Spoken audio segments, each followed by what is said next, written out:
আহিছে নহয়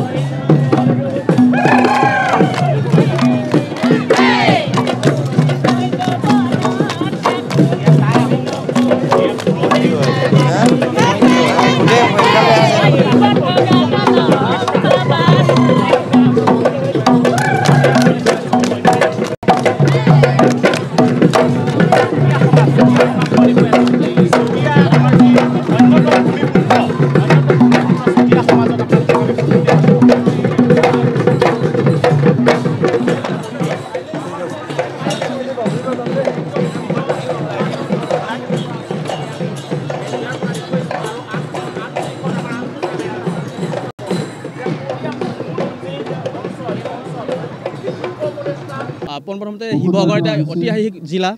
য'ত সদৌ শিৱসাগৰ জিলা ছাত্ৰ সন্থাৰ উদ্যোগত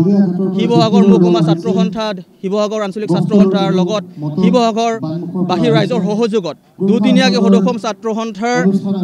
শিৱসাগৰ সাধাৰণ সভাত আজি প্ৰথম দিনা কাৰ্যসূচীত আমি দেখা পাইছোঁ আৰু প্ৰথম দিনা কাৰ্যসূচীতে আজি আমাৰ পতাকা উত্তোলন সন্মানীয় সভাপতি কৰিলে এটা শ্বহীদ তৰ্পণ হ'ল আৰু এই শিৱসাগৰ সাধাৰণ সভাতে আমি এটা সিদ্ধান্ত লৈছোঁ যে স্থায়ী সদৌসম ছাত্ৰ সন্থাৰ সাধাৰণ সম্পাদক আমি নিৰ্বাচিত কৰিম তাৰ লগে লগে অসমৰ ৰাইজৰ পৰা আমি তেওঁলোকৰ অভিভাৱক তেওঁলোকৰ আশীৰ্বাদ বিচাৰিছোঁ যাতে অসমৰ ভৱিষ্যতে আমাৰ জাতি জনগোষ্ঠীয়ে বসবাস কৰা সমগ্ৰ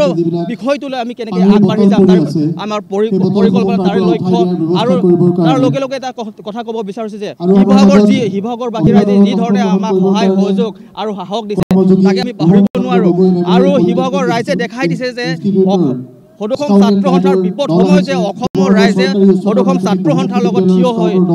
আমাৰ লগত কাষ চাপিছে আৰু তাৰ লগে লগে আমি ক'ব বিচাৰোঁ যে সদায় আমি কওঁ যে সদৌসম ছাত্ৰ সন্থাৰ আমাৰ কোনো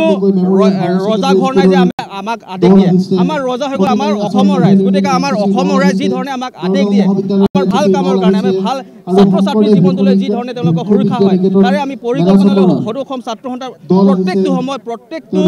বিপদৰ সময় আমি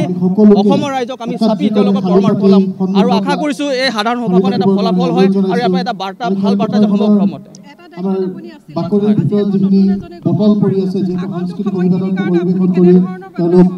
এতিয়ালৈকে আমাৰ সদৌসম ছাত্ৰ সন্থা আজি কাৰ্যনিৰ্বাহক সভাখন আছে কাৰ্যনিৰ্বাহক সভাখন পিছতে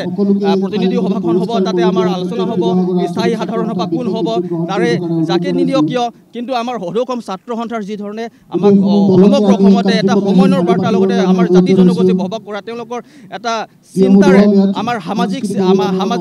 যোনটো আমাৰ প্ৰব্লেম আছে বা আমাৰ ছাত্ৰ ছাত্ৰীৰ যোনটো প্ৰব্লেম আছে তাকে যদি দায়িত্ব পাওক ভালকৈ কৰক আৰু অসমৰ প্ৰতি এটা আগবাঢ়ি যাওক বুলি মই আশা কৰিছোঁ